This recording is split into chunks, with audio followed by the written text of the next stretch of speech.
যারা দোয়া করে কিছু পাননি মনে করছেন, আপনার দোয়া বিফলে যাবে না। মহান আল্লাহ তাআলা বলেন, হে আমার বান্দা, তোমার যা কিছু দরকার আমার কাছে চাও, চাইতেই থাকো। আপনি যখন কোনো জিনিস বারবার তার কাছে চাইতে থাকেন, তিনি সেটা খুব পছন্দ করেন।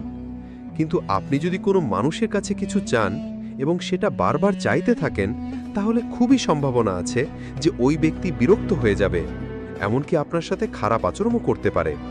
কারণ সে একজন মানুষ, এটা তার মানবিক দুর্বলতা। কিন্তু আল্লাহ তাআলার ক্ষেত্রে ঠিক তার ব্যতিক্রম।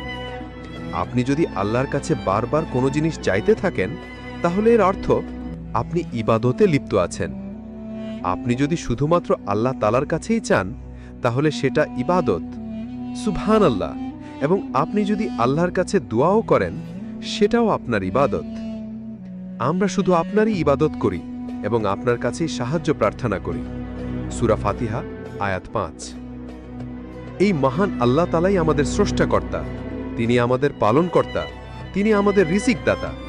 আপনি যা চাচ্ছেন তার নিয়ন্ত্রণ তো একমাত্র আল্লাহ তাআলার হাতেই। সুতরাং আপনি যখন আল্লাহ তাআলার কাছে কোনো জিনিস বারবার চাইতে থাকেন, এর দ্বারা আপনি স্বীকার করে নিচ্ছেন যে হে আল্লাহ, আমি যা চাই তার মালিক তো আপনি, তাই আপনি আপনার কাছেই সেটা চাচ্ছি, আমি তা আপনার কাছে চাইতেই থাকব। রাসূল সাল্লাল্লাহু আলাইহি ওয়াসাল্লাম বলেছেন, যে কোনো ব্যক্তি আল্লাহর নিকট